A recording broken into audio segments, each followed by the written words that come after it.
open this up to the panelists that join us here on this debate. Sushant Sareen, Senior Fellow of the ORF, joins us on this broadcast. Adam Scott Bellos, CEO of the Israel Innovation Fund. Ben Aris, Editor-in-Chief of BNE and former Moscow Bureau Chief, also joins us here on this broadcast. Peter Kuznick, Director of Nuclear Studies Institute, American University, also joins us here on this broadcast. Gentlemen, thank you so much for joining us here on this broadcast with your perspective. I want to begin by asking Ben Aris.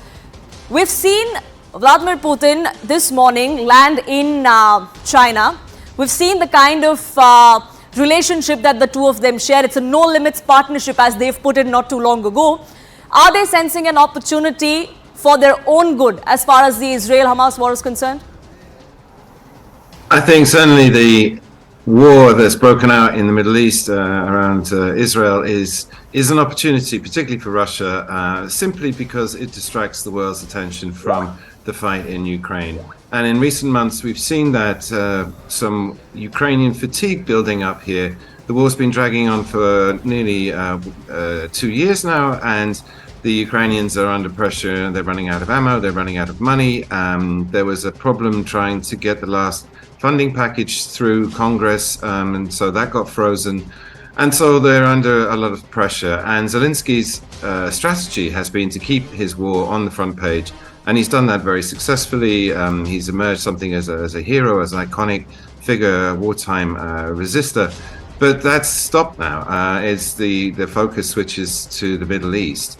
And that's going to be a big problem. And I think Putin, he doesn't have to do much here. That Lavrov, the foreign minister, has come out immediately to say that there should be a ceasefire. And moreover, they've been saying, like, all the rules that you've been saying that we've been breaking, the Israelis have been breaking, disproportionate force, targeting civilian buildings, lots of civilian casualties. And so all of that's making the West look a bit hypocritical.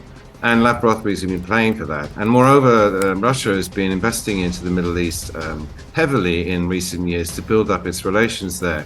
And it's in a fairly unique position where it's friends with, Tehran and Syria at the same time, and the Saudis. It's a member of OPEC now, which it hasn't been for a while.